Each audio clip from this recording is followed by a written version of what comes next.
Good morning and welcome to another episode of the Be Awesome at Facility Management podcast. I'm your host, Joshua Peach, and way over to the other side of the screen, if you're watching, is my co-host with the most, Mr. Paul Anastasi. Paul, where in the world are you, my friend? That's a much more different view. Looks rather regal. This isn't one of my several houses, that's for sure. I could never afford to own this. I just rented it for a couple nights. I'm actually in Newport, Rhode Island for a wedding, a family wedding. I'm going to spend a couple nights here. I was feeling kind of presidential, kind of the FDR thing, so I figured I'd set up in front of the fireplace that's in my room and do the fireplace, the fireside chats. That's what he used to do, FDR. Yeah. So that was my feeling for this morning. Awesome. Well, the other thing is that I'm wearing my actual shirt from my real alma mater, not what's the matter you that I had on the other day in our last broadcast where the boys in New Jersey were so kind to get me one of those shirts. But this is my alma mater, Wentworth Institute. Wentworth Institute of Technology. So great place. I have a alumni chair there, even though I've never gone there with my commencement day of TBD to be determined. So you have an alumni chair, and I went there, and I don't have one.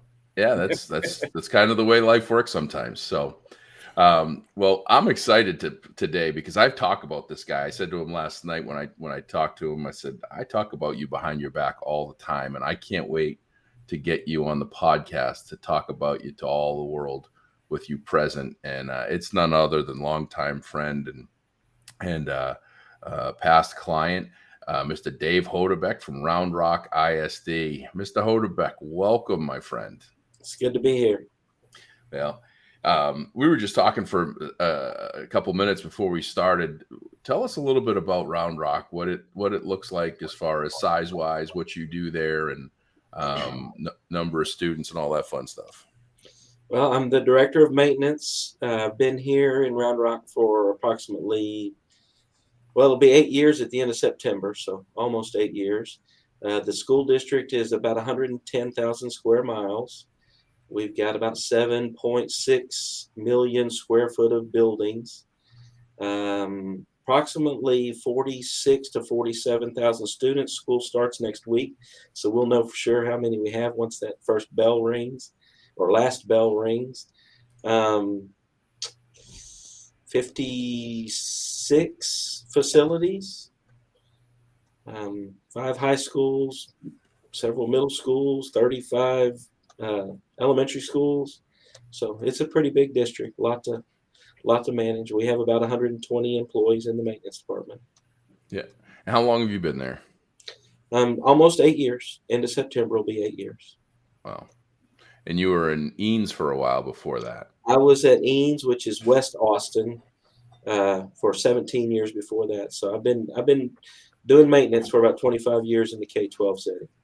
Wow. So when you say maintenance, does that include custodial? When I was at Eanes, it included custodial. Here at Round Rock, we're so large that we're a little more specialized. At Eanes, we had 7,500 students and 9 campuses. So you wore many hats, But here at Round Rock, we've got a custodial director, a maintenance director, a transportation director. It's all split up into different areas. And then we have our chief of operations who's over all of us directors. Yeah. So the reason why I wanted to have you on today is, and we've talked about this on a lot of our episodes, and there's a lot out there of everybody saying all means all, and every student every day, and there's some people in some schools that they really go above and beyond. Like they just have this this passion, they have this drive, they have this whatever you want to call it, that they just go the extra mile. And you and I talked, and you and it was just like a passing conversation, I think, on the phone. And you're like, yeah, we're doing all this stuff with playgrounds.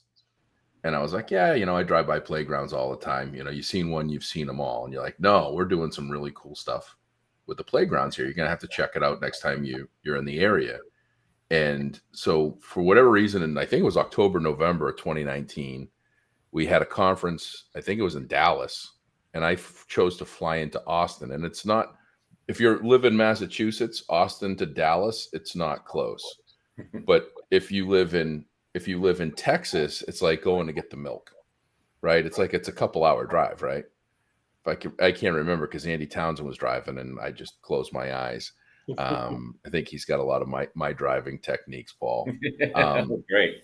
But I chose to fly into Austin, and you took me to one of your playgrounds. And the first thing that I saw was you got emotional. It was as if it was the first time you saw it, and you helped build it, right?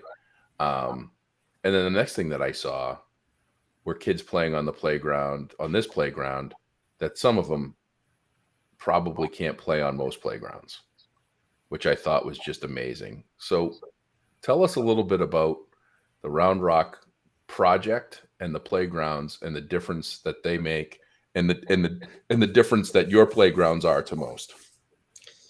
So in 2018, we passed a bond referendum, and in that bond referendum, they included about 16 playgrounds in our district. We have 35 elementary schools. We just finished building a new elementary school, and the design of that new elementary school included, these upgraded playgrounds rather than, doing it the way that we had always done it.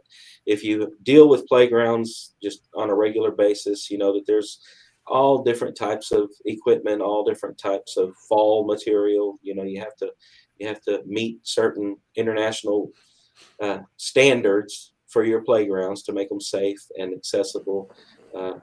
And I would say in Round Rock, we always were compliant. We were always ADA compliant. Always tried to provide the accessibility that was needed to meet the standard.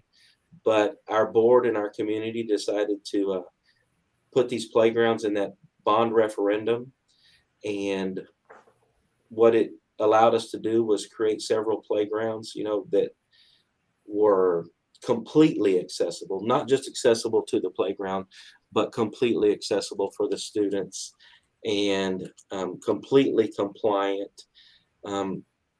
We wanted to make them all inclusive.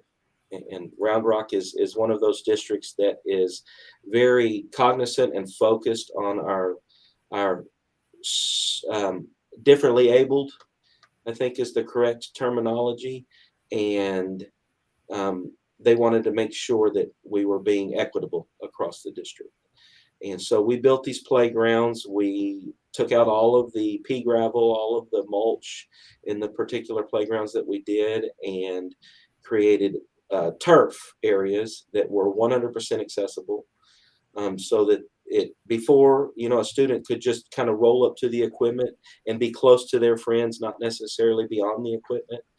This new equipment allows wheelchairs to actually be up on the equipment, so that they're interacting with their friends. When Josh was talking about being emotional, it's sometimes it's just a job. Josh has asked me, how long have I been in the school business? It's been almost 25 years now, and people don't get into the school business to get rich. They don't go to work for the K-12 groups to get rich. They go because they have something inside of them.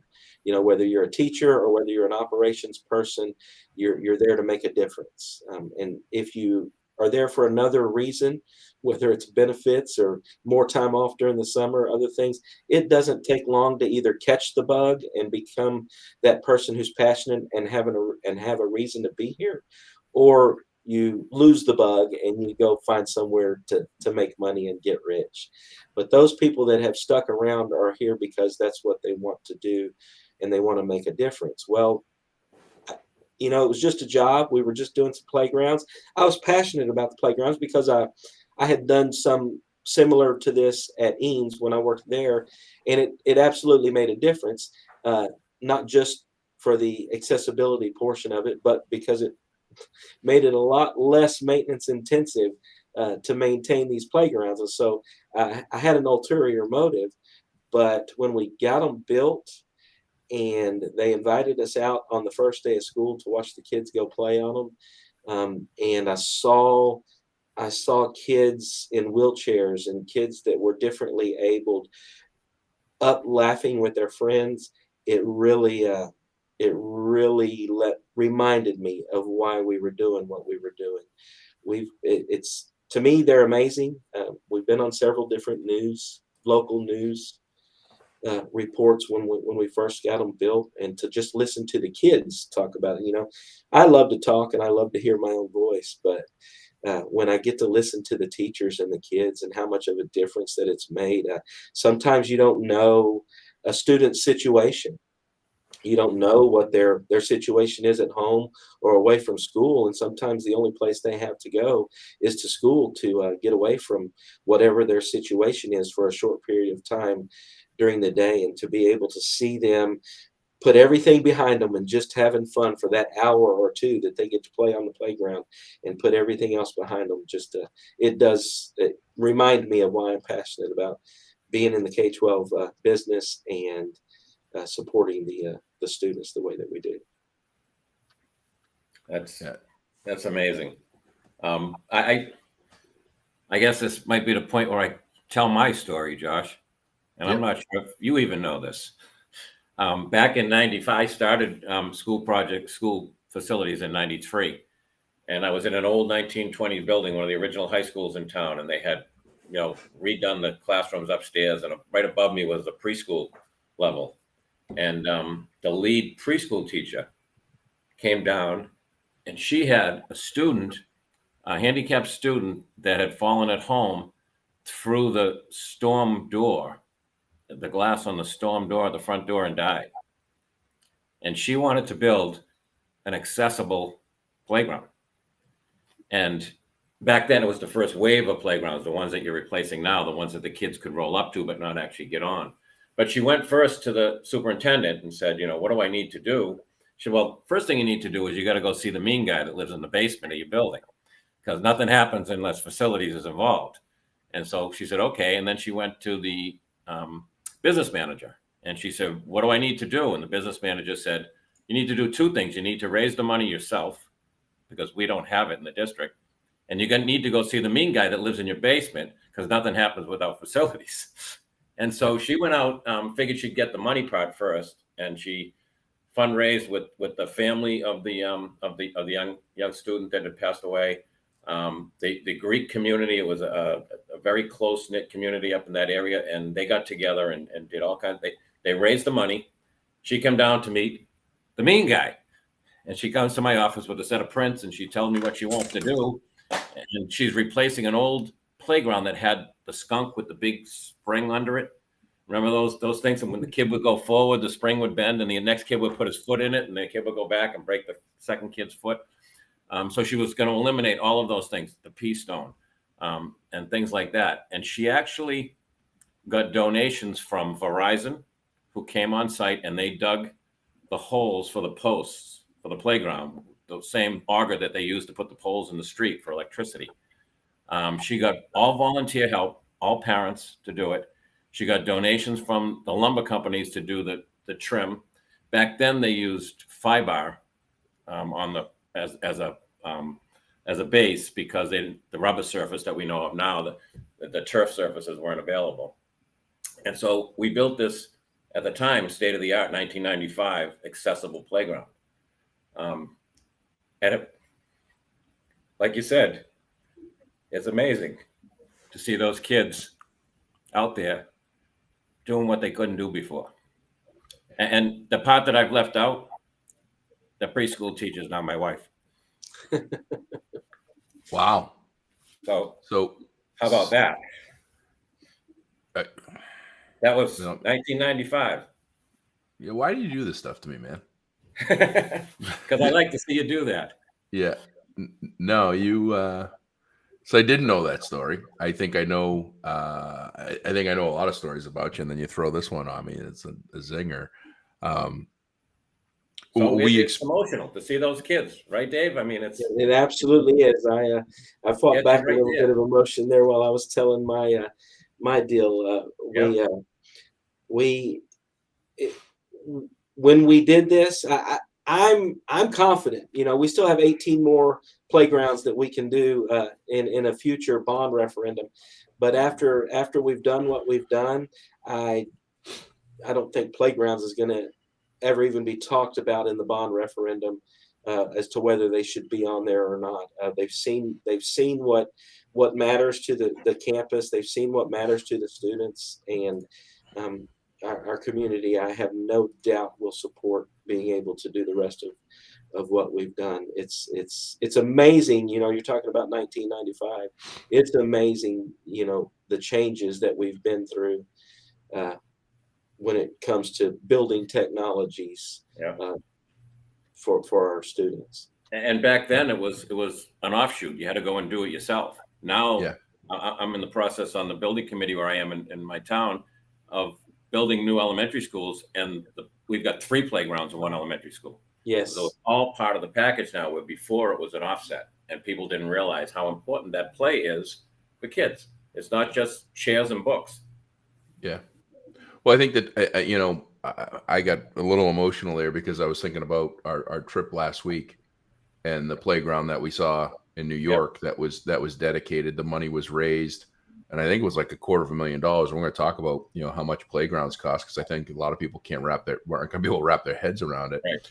But the school, this outpouring of support for a young elementary school child that was killed by her own father, and the community came together and raised money to have a beautiful playground built in her honor and her memory.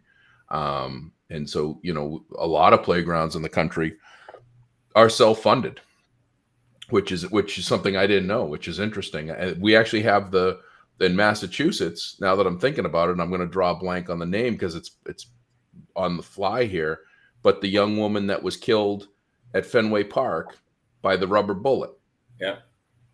That family puts playgrounds in communities. We have one here in Easton that I'm going to have to pull the name because I'm drawing a blank, but that they put playgrounds in communities that need it. But you know, you just said so you, Dave, you said something which is going to get me back on track here, which is you said since 1995 technology has changed, and we're talking about playgrounds which were wood and metal. And when I talk about growing up in the 80s, you know, we had the carousel of death, that metal carousel that you'd see. Your merry-go-round. Your merry-go-round. The merry-go-round. See how many people we can throw off if we get right, exactly. Or throw up.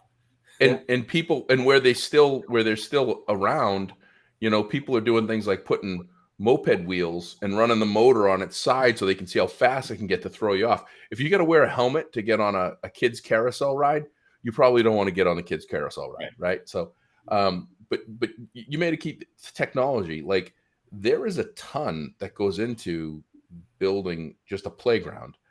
How much more work was it to develop the playgrounds that you built? Is there a company now this is where I get to my probably stupid statements that I have no idea about. Are there companies that just specialize in all-inclusive playgrounds, or is this something that a playground company, you know, kind of develops as an additional offering? There are still companies that'll put that merry-go-round in if that's what you ask them to do. Wow. They predicate what they do for you based on what your needs are. And what we wanted to do here in Round Rock was create an all-inclusive. We created playgrounds that the education doesn't stop when you go out to play on the playground as well. We've got musical instruments on our playground, little xylophones. We've got things where the kids can learn their numbers. And it's if I was a preschool teacher, I would know the terminology, but it's you know, you learn. We've got stuff out there so that you can learn your motor skills, that your touch and your senses, your sensory items out there. So that's what when Round Rock decided to move this direction with the playgrounds, that's what they wanted, is an all-inclusive. And I'm not just talking about abilities, I'm talking about ages as well. Our playgrounds are set up so that kids from ages 3 and 5 years old up to ages 12 can enjoy the playground with each other without it being an unsafe situation or something like that. So it's definitely I don't think it was a lot more work on my end, but I'm sure it was a lot more expense to put in the all-inclusive playground versus the just the basic monkey bars and a merry-go-round playground. The whole goal, we here in Texas, we're funded by our attendance, basically, for our Mhm. students. Our legislature gives us our funding by the attendance of our students, and so part of the idea when we were putting in the playgrounds, part of the plan was to make sure that they were safe as well. If you were talking about those old merry-go-rounds, seesaws, swing sets, Yeah. even, Yeah. kids are getting hurt and they're missing time at school because they were out on the playground having fun and ended up as Paul was talking about, you put your foot in that spring and you're going to miss a few days of school after Oh yeah. that penguin pops back. Yeah. But that was the goal, was to make everything as safe as we could, make it accessible as we could, make sure that the kids still had the ability to learn those educational pieces of it, that it was a social area. We have made it so that the kids are together. It's a place to be together rather than seeing, well, here's the merry-go-round, it holds 4 people. Here's the swing, it holds 4 people. What are the rest of you going to do? Go sit over in the corner and wait for your turn to get to Mhm. that piece of equipment. Paul was talking about, having 2 or 3 playgrounds at a campus. We were able to, when we did this project, combine a couple of playgrounds and make one large playground so that everyone was playing together and everyone was socializing together. So it's more than just providing something for the students to do. If you spend the time and the effort and develop that holistic plan, and do decide to be all inclusive, regardless of ability or regardless of age, it's really benefited our group. What we have an issue with is, our taxpayers feel like that because they pay taxes, that they have the right to be on the playground whenever they want to as well. Mhm. So uh, if we ever have to lock the gate because we're doing some work, we start getting phone calls from the community. Hey, when are we going to be able to get back on that playground? That's what our kids do during the summer. That's what our kids do during the evening. While we're out walking the dog, that's the destination, is that playground. Yeah. Yeah. And one of the things that we do in Massachusetts here when we build our playgrounds, the first thing we put in is that steering wheel with the horn. Because Yes. here you have to learn that really early in life, how to beat that horn and Have yell at the to other learn how to kid. beat that horn. Yeah. Yeah, yeah, I, for sure. I'm just glad, Dave, that you didn't put the age variable of 4 to 44, because I was 44 when I went and saw that your playground, and I was on that thing. That's right. I I can gave it a tell test you, run. it, when the kids are on the playground, if they're young enough and they need their parents up there with them, it's accessible to the parents as well. Yeah. Yeah. So the thing with the trouble we're having here now is where we in Massachusetts, to be in the school with children, you have to be quarried. All the teachers have to have a background check and be quarried, and you, or else they can't work in the town with the kids. And people, volunteers coming in have to be quarried. Any worker in the building has to be quarried. Well, we're running into the kids on the playground during the day for recess, and the innocent grandparent bringing their under school age kids to the playground. And then the principal and the superintendent says, you can't be here because you're not quarried. So that's a tough spot right there. I mean, they're the innocent grandparent. I'm one of them. When I have my kids at the house, I'm going to take them up to the park. Usually all my grandkids are in school now, so it doesn't affect us. But when they were younger, we did that. And it's a balancing act for sure. Especially when you're in an area that the school is the only park that's in the Right. area. Yep. When I worked for Eames, that's the way it was, is we were the Parks and Recreation Department. And there weren't parks in the city of Westlake, which is where the Eames ISD is located. And so that was, our facilities were the ones that the taxpayers used. Right. So do you only let the schools use the playgrounds during, we'll call it business hours, 8 to 3, Monday through Friday, or is it open to the public anytime? And I don't know if that quarry, that I'm assuming that quarry requirement is nationwide, Paul. I'm guessing it's not just a Massachusetts thing, although we do some interesting things up here. Ours isn't called quarry. We were FBI fingerprinted. We run our background checks. And so, yes, during the school, from 1995, things have changed as well. With the recent events in the state of Texas here, there is a lot of emphasis put on safety and security of the students. Our philosophy has always been to build the campuses to keep the kids safe inside the building and keep people in the areas that they're supposed to be. The fence around the playground wasn't to keep people out, it was to keep the kids from running off into the parking lot. Where now the philosophies are changing, and we're designing our buildings and designing our facilities, interior and exterior, to try to keep people out, to keep the kids safe while they're at school. And so, yeah, that is an issue. Here in Round Rock, there's plenty of other opportunities where at Eames, where I came from, there weren't. So here in Round Rock, yes, we try to keep all of our facilities available to the students up until the end of school, and then that's when we allow the public to be in our facilities. Just because I understand the innocent grandparent and the before school age students, but because we don't have administrators or guard towers, out at the driveways of our campuses, we have to just treat everyone the same way. And so, yes, our facilities are only open to our students during the day, but then anything after hours, weekends, during the summer, we try to leave our facilities open for the public to use. Paul, my solution. What's that? Put the playgrounds in the courtyard. There you go, the courtyard. Back to courtyard. Don't start with the courtyards again. That's it. Surround the playground by a building. Yeah, then you control it all the time. Put the playground right in the courtyard. Now you keep courtyard a little bigger.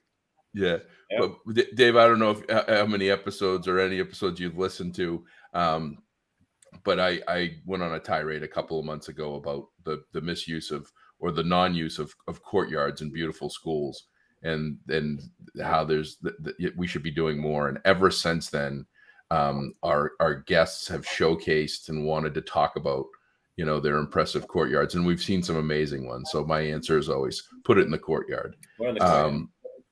We have a huge courtyard at one of our high schools that, it's massive and it's beautiful, but we're not allowed to be in it because there's some karst features in there, some caves underground for the protected blind salamander or the nine-legged spider. I don't know what it is that's in the cave, but we're not allowed to go out into the courtyard and have fun in the courtyard. It's just kind of there as a protective feature for these the endangered salamander. Yeah.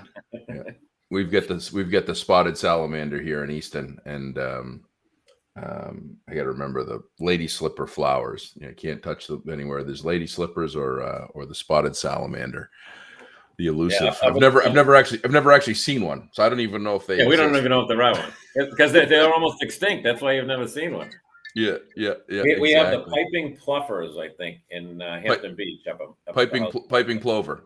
Plover. Yeah, plover, piping plover. Yeah, they hang out on all the bluffs rope and everything. Off the beach and. So the Nantucket, you can drive on all the beaches on Nantucket, or I think just about all the beaches. And every year they'll close them down for the nesting of the piping plover. And so somebody came up with a bumper sticker, and it was piping plover tastes like chicken. And there was such an uproar because they're endangered, cute little birds. But yeah, somebody took it to a whole nother level. Hey, a curious question. I'm sure you did the homework on this. What's the difference? Roughly, what's the financial difference of a if you were going to do this playground, there's a number of things that would be considered different or not add-ons or not detailed. What's the difference between like a standard non all accessible playground and a all accessible playground? Is it a lot? Is it a little? Oh, based on what we were doing 3 years ago when the bond passed, I would say that it is a little more expensive to put in an all accessible, all inclusive playground, as opposed to just throwing in some swing sets and some monkey bars, or I guess that's that's what we call them. When you're swinging back and forth. I wouldn't even attempt it now, but I would say that we were spending anywhere from about 170,000 to $250,000 to put in one of these playgrounds. But now this includes a huge shade structure. We Mhm. want to make sure that the kids can use the equipment all times a year. Here in Texas, we have about 3 days of winter, and Yep. then everything else is 100 degrees. So that equipment can get pretty hot. So we this also included huge shade structures over our equipment, and there's M&O costs to go along with these things. The more you do, the more you spend to upkeep it for the next 10 or 15 years. I think the life of the turf is about 10 years. When we put ours in, what we did was we made sure that we used turf that if you've spent any time on a playground around the merry-go-round or under the swing set, you see where it Mhm. wears. And so we made sure that we put in a material that could be easily removed and replaced with a new area. And then they also make areas that are a little more reinforced so that they last a little longer if that's a high traffic area. We made sure that we had instead of just sidewalks to the playground, we actually have concrete sidewalks that that go completely around the playground so that anyone who's not on the playground uh, can continue to just be accessible all the way around the playground. We've added benches and trash cans and things like that that didn't exist before. You don't Mhm. think about those things. You'd be surprised some of the things you find on a playground at the next morning after Mhm. it's been unattended for an overnight period. So we've made sure that we've provided everything that the playground needs. We leave ours open unless there's construction in the area or something like that, and then we just don't want to be inviting people through a construction area. But we leave Mhm. ours open except for during the day while we're in school, and that's when the campus is closed, not just the playground during the day. Yeah. Uh, so so, uh, but at the end of the day, we open the Yeah. campus up so that they can use our walking tracks and our playgrounds and Yeah. anything else that the public desires to use. In my town, with our new construction, we're actually putting solar canopies over some of the playground areas, so it gives shade and we get the power from it. Two of our three elementary schools are going to be net zero buildings, so we're going to get all of our power and run the buildings from the solar. Well, Again, we were talking about technology from 1995 to yeah. now. Right. Yeah. Yeah. Things have changed, and those opportunities are making themselves available to us. You just have to sit down and develop a plan. You have to set up what your philosophy is going to be, and then convince your backers, your financiers, to support that. Yep. I don't know enough about turf, but I asked this question, Paul, last week under the swing sets. I said about the turf was a different color and it was worn. Do they have a turf like they have for carpet, like that's in squares that you wouldn't have to cut up, that you could just peel up a section and replace it? Is that a thing? That's what we have. Oh, cool. You can take a section out, and so in those high traffic areas at Hmm. the entrance to the equipment or around at the bottom of the slide, Hmm. places like that where people land. That's what we have is a section that's just a little bit more reinforced, so it'll last a little longer, but that can be easily removed and replaced. Not as easily done in those poured surfaces, the No, rubber surfaces that we were on, Josh, the Walk-on Marshmallow. Oh yeah, those yeah. end up tearing Yeah. and things like that if you're not careful. Yeah, Yep. I thought it was tearing from my body weight when I was walking on it last week. I was putting it to the tension test. Wish you had Um, that stuff when you were spinning off the merry-go-round, don't you? yeah, no, absolutely. We had rocks.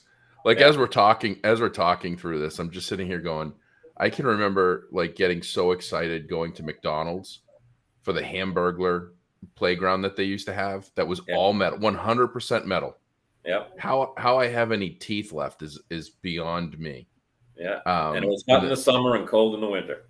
Yeah, and the ball pit, and then that spring loaded like whatever it was, where you would rock back and forth, and if you rocked back and somebody came close, it would just about take your shins out, right? Yep. If they popped off. I mean, and that all made sense.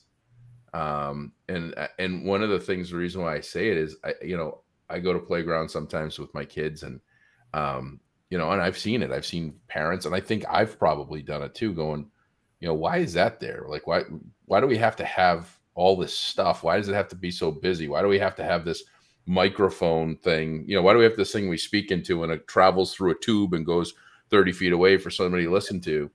And, I think one of those things is that all of the stuff that you put in has got a purpose to someone. And that's kind of like what Paul said, half jokingly, about the steering wheel and the horn. Yeah. Those very simple sensory devices and items can mean the world to us, to a child. That could keep them occupied, that could keep them engaged and interested.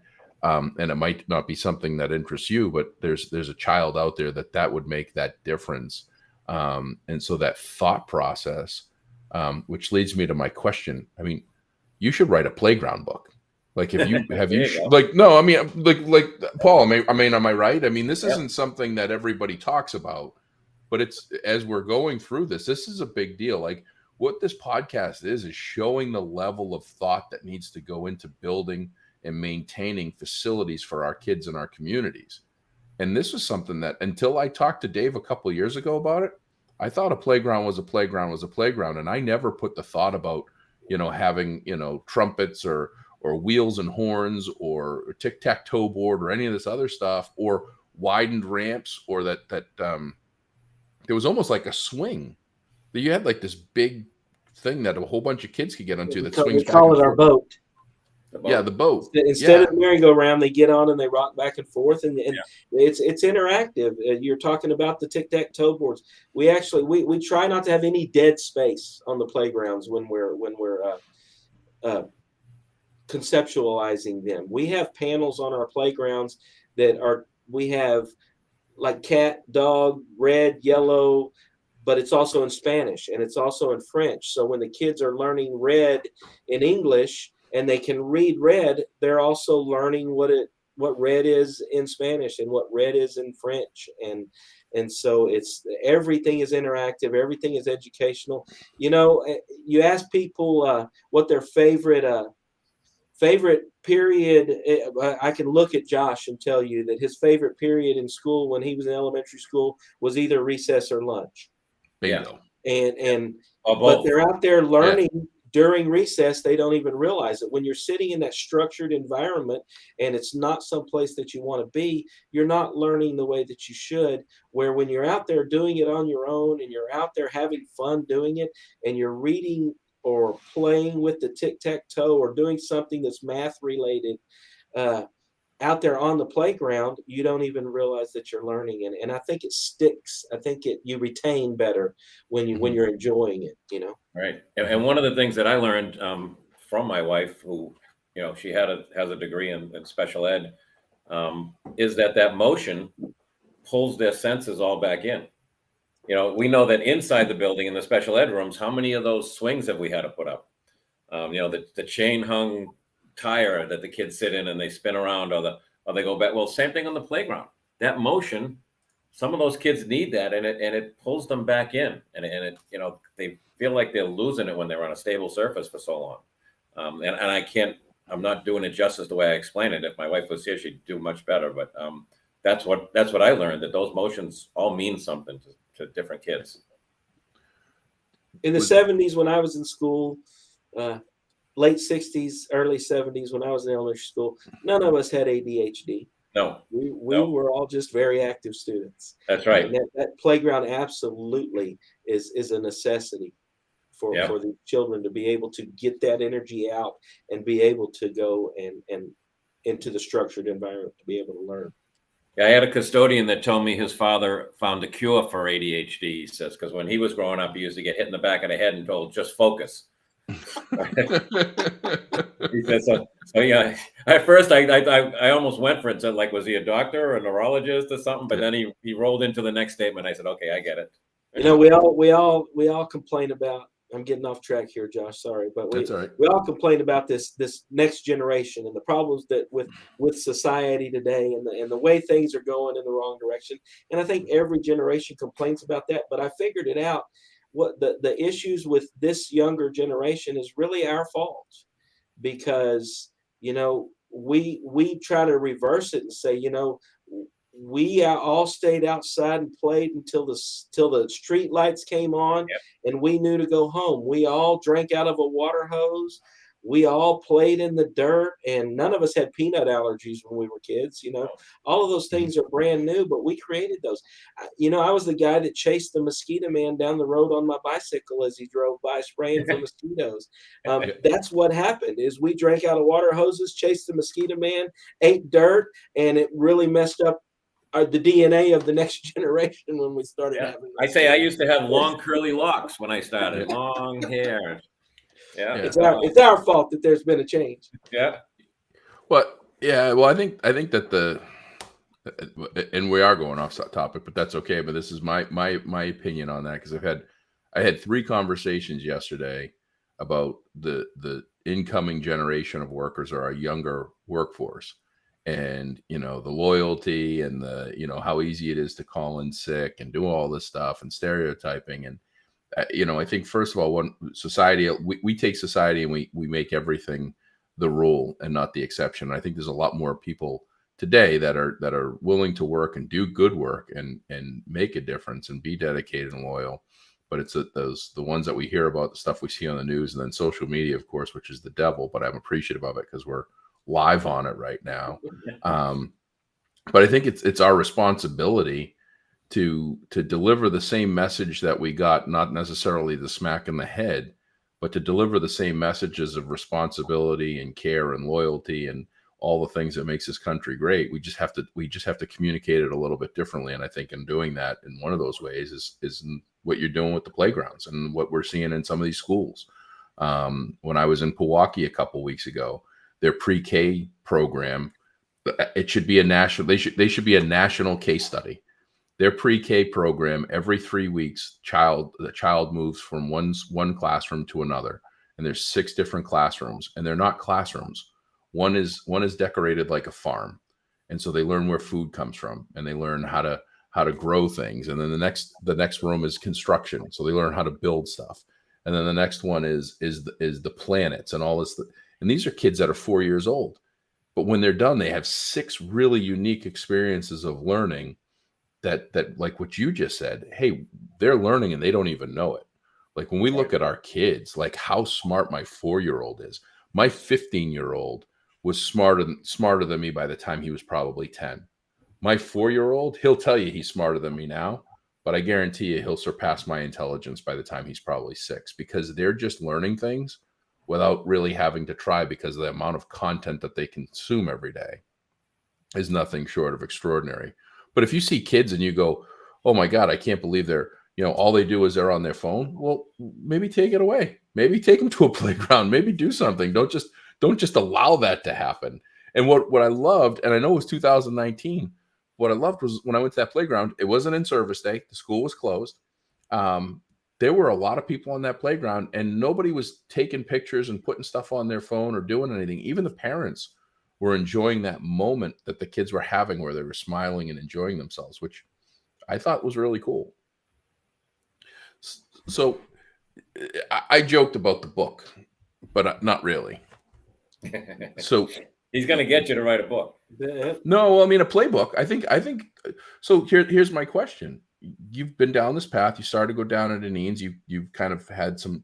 You went in. You found what was needed to do this, right? You didn't have some mentor or someone that said, here's the guide and how to do best practice of an all-inclusive playground, right? You had to probably go search a bunch of different places. Well, one of the things that I think throughout my career, one of the things that but really it's we, because nothing we do by ourselves, especially when you're in a public school setting. What we always strove to be was the leader. We never wanted to be that group or that team that waited for things to happen and then jump on the bandwagon. So I had great leaders I've had great leaders in the districts that I've worked in. I've had great mentors.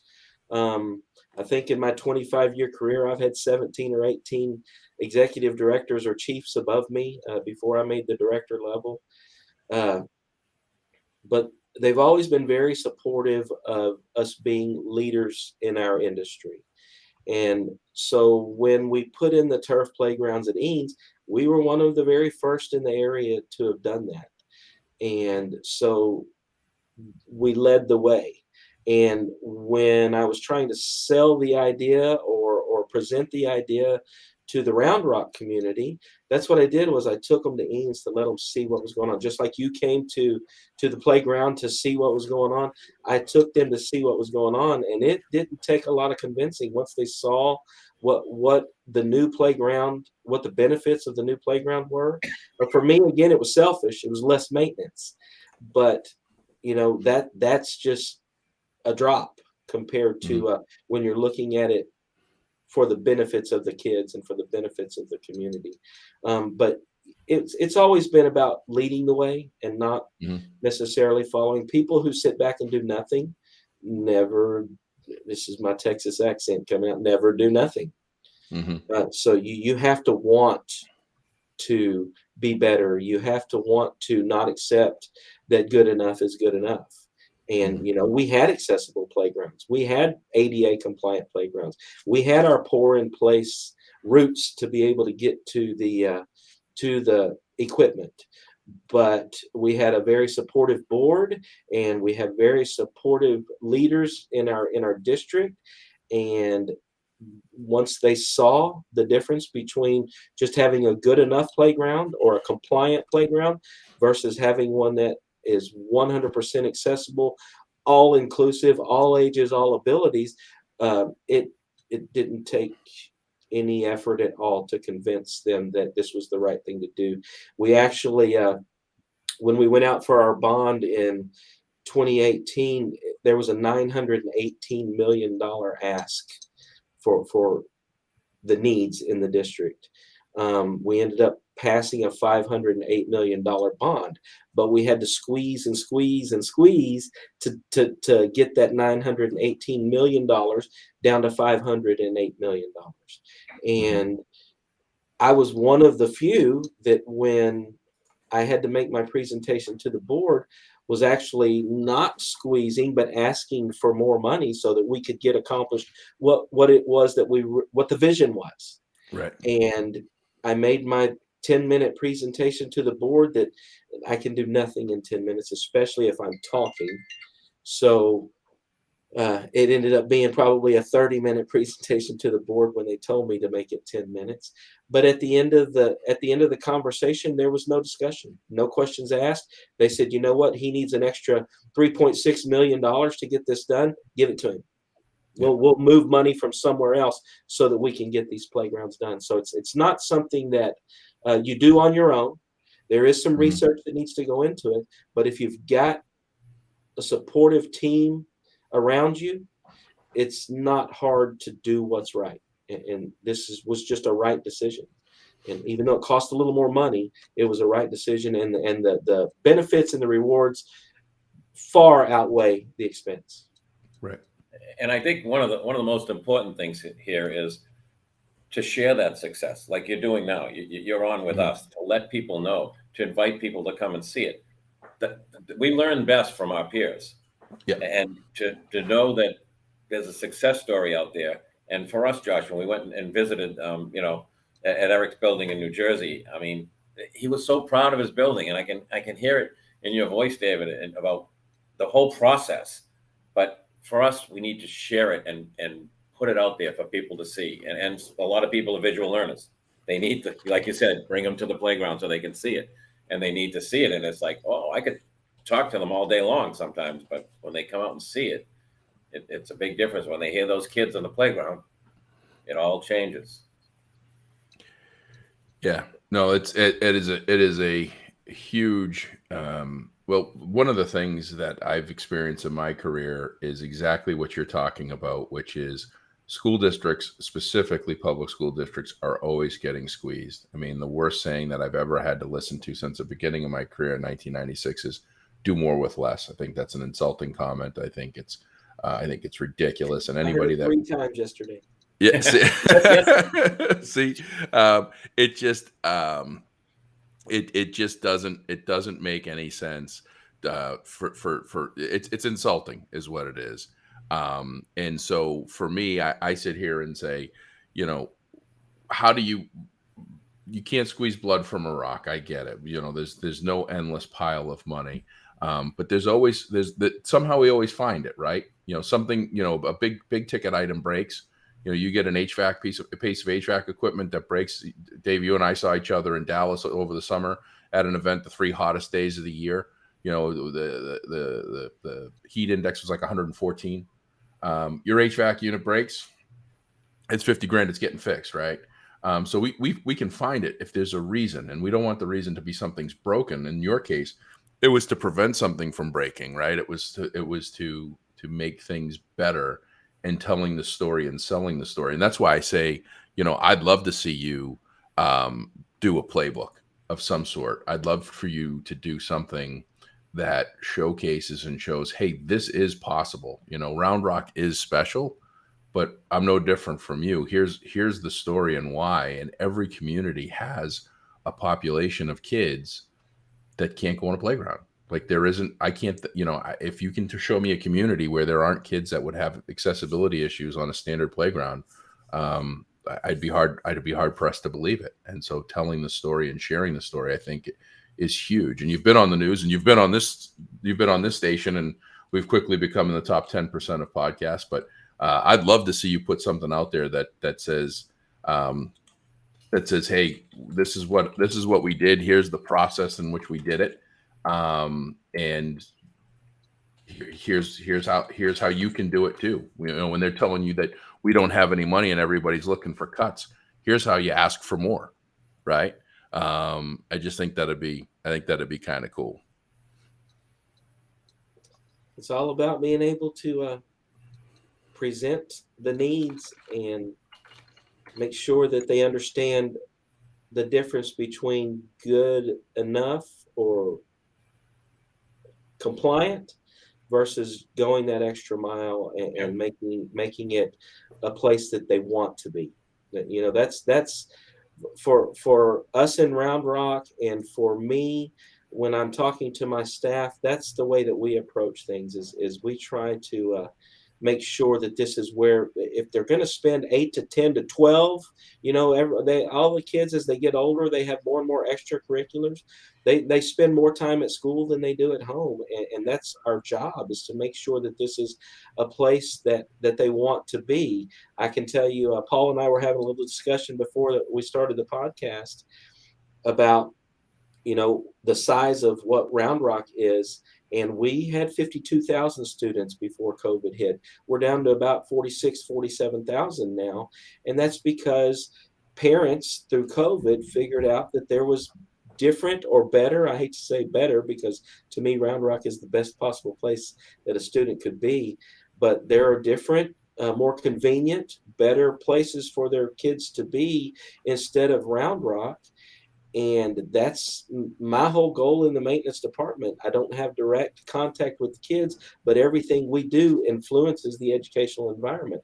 And we're either going to influence it positively or negatively. And it's not hard to have a negative impact on a day-to-day basis on the educational environment. And so what we strive to do here in the maintenance department at Round Rock is make sure that we are providing an environment, providing a place that these kids want to be, not just have to be. Right. Yep. No, that's great. That is some good stuff, my friend. I can't thank you enough for what you're doing in your district, and I know that you share your positivity and your outlook with your peers, with TASBO, and with your facility conferences and everything else. So it's not just, you hanging out on your island at Round Rock. You're presenting multiple times a year. That's why I saw you in Dallas. And you're sharing your best practices. So please don't stop that. Keep that up. I want you to put it in overdrive. I'm going to interview you again, I think, to learn more about your playground playbook so that others can use it. If there's a playground manufacturer listening to this podcast, which I believe there's a couple actually that do follow the Be Awesome Facility Management, you ought to reach out to Dave and say, hey, how do we do this? How do we promote our playground offerings? I'm amazed that there isn't a company that just does. I'm amazed that we don't have, especially for school playgrounds, that this is what it is.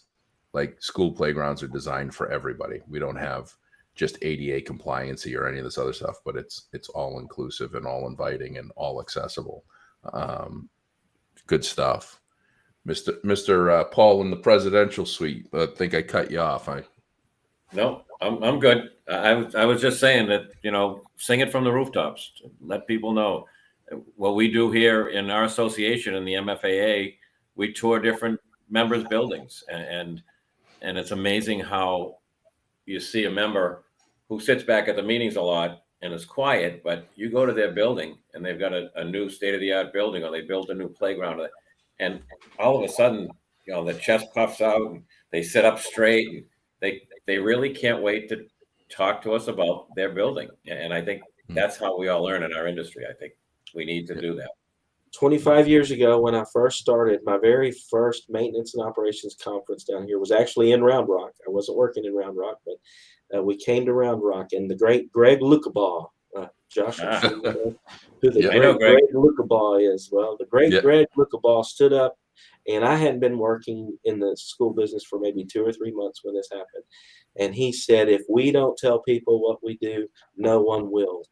We work behind the closed door in the mechanical room. The people come to school every day, and the air runs, the lights are on, the things work the way they're supposed to work. They never even think about, what it takes to make that happen. They'll call you immediately when something's not working the way that it's supposed to. And I appreciate that, because that's why I have a job. But they don't really know what goes on. I used to call my team the maintenance ninjas. They get the job done before anybody knew there was a problem. And so it's hard to get credit for things when they never break and you never have to fix them. So you're right, Paul. Greg said, nobody's going to know what you do unless you tell them about it. And that's absolutely the case. And that's right. We're like the Wizard of Oz. We do it all from behind the curtain. We're moving all the controls. Yeah. We had Greg on the podcast back in February at the Tasbo. When you were in Texas. Yeah, when I was in Grapevine in Texas, he did it in my hotel room. So yeah, Greg's got a million things. I mean, first of all, he doesn't look his age. He's been around a while. Yeah, that's true. I don't know what he's painting himself with, but man, he told his age really, really well. Yeah. Yeah, he does, and I think it's because he loves what he does, and he wakes up every day with a smile on his face, or most days. A smile keeps you young. Yeah. And but I mean, he was my last podcast with a facility my last facility management podcast I did. He was my last episode before COVID, and he said it. He goes, "We're going to be cleaning for health and not appearance. That's what this COVID's going to teach us." And so he's wise beyond his years, and he does some good stuff. So I'm glad that's a good first memory for you going back 25 years. So. There's a lot of philosophies that have changed with COVID, and a lot of philosophies that have changed with safety and security here in the last few months down here in Texas. And so it's definitely a totally new way of looking at the school business, what we've experienced the last few years. Yeah, no doubt. Well, Paul, you good? I'm good. I'm waiting to hear your shout out for I saw you thinking a little. I saw you deep in thought there. I wasn't sure if you had deep thoughts by Paul Anastasia to close this thing out. I think you just. Oh, I'm thinking about how long I can keep my wife out in the hallway outside the room. Please thank her for that. We will wrap this up. I'm going to tell the story. It's actually from way back in 2011, but it's J.R. Del Alto, maintenance. He's a maintenance worker out in California. It's a trying to see the school name. This is a long story, so I'm going to abbreviate it. But he's the upper school maintenance director, and in April 22nd, he was running behind, as many facility directors are, with meeting. He was meeting the state elevator inspector. He was running low on time, so he decided to grab some food for lunch, a quick lunch across the street from the school. And as he was walking to get some food, he couldn't help but notice that there were a couple of men that were thieves that were stealing backpacks with kids' laptops. And he immediately leaped into action, put on his superhero cape, not just for facilities, but to chase down these thieves. Two of them jumped over a fence, ran down after him, and kept yelling, "Drop the stuff!" Until what were men, they ended up dropping the bags, and he was able to keep these kids' computers and personal belongings from being sold and used for something else. It says his jump over the fence was not by chance. 8 years prior, he attended a reserve police academy where fence jumping was part of his training. So that was it took him 45 seconds to chase down the thieves, leap over a fence, a head taller than him, and save 3 backpacks worth of laptops and other valuable, all in a day's work. So he came there as a student at 18 years old in 1982. Went to work and then saved these backpacks, and now we have a new training technique. I tell every facility director that they need to know the Heimlich maneuver out of selfish reasoning, because I spend the most time of my life with facility professionals like you guys, and Paul thankfully had some training in it was hockey, right? Yep. Is that where you got you learned the Heimlich from hockey? So thank God for hockey. Mr. Del Alto, congratulations. And now the police training on fence leaping is on the list of facility professionals. I ain't jumping any fences. I'm looking for the gate. Yeah. I'll buy some new backpacks. Yeah. Well, Dave, thank you again, my friend. This was awesome. This is an often overlooked topic in the facility management world, and you shared so many nuggets of knowledge for folks that hopefully, if we get just one school when they're going to do a new playground, whether it's self-funded or public-private funded, that they look at how they put it together and build it so that it is truly all-inclusive. So really appreciate you, my friend. My pleasure. Thanks for having me. Well, we're going to have to do it again down the road, Paul. Yeah, enjoy Newport and the palatial presidential space that you have, and go get your wife Ann out of the hallway and thank her profusely. Oh, she's doing just fine outside of this room. Trust me. This is a nice resort. So she's found some comfortable space. Yes. That will do it for another episode here of the Be Awesome at Facility Management Podcast. This has been a ton of fun. Our next one, I think, is episode 30, Paul, right? We're coming up on 30 episodes. My standard Be Awesome podcast I've had for 4 years. We just hit episode 100, and we've been doing this since January. So 8 months, and we're closing in on our 30th episode. We're putting these episodes together a lot by your feedback, our experience, and our wanting to spotlight and share all the awesome that's happening in schools. So we're looking past the news articles and all the other nonsense, and we're paying attention to what really matters, which is great team members like Dave and his team and Round Rock that are making a difference, making that positive impact. Because, the old saying, the difference between a good day and a bad day is your attitude, and it costs nothing. So they're doing a great job of making sure their best efforts to give positive attitudes and positive outcomes for their kids. So please send us, if you've got a recommendation for someone or you want to be on the podcast, definitely reach out to me, josh@beawesome.com. Anything that you want to compliment and say works great, josh@beawesome.com. Anything that doesn't and you want improvement, paul@beawesome.com. He's handling all of that because he takes constructive criticism a lot better than I do. But we really appreciate everybody's 5-star rating and reviews. That means a lot. That helps our ratings. That helps our visibility. That helps our global ranking, where we are in the top 10% of all podcasts, which is pretty impressive. And I can't thank you enough. And Mr. David Young made a comment here. He said, "This is awesome and sounds great." Thank you, David Young, for I think you got the record for being on every podcast live. So one of our season ticket holders. Season ticket holder. Yeah, maybe we should start charging them. I don't know. We'll see how that flies. Yeah. But no, this has been great. Look forward to having you all next week again for another awesome episode. And remember, if you can be anything, be awesome. Have a great day.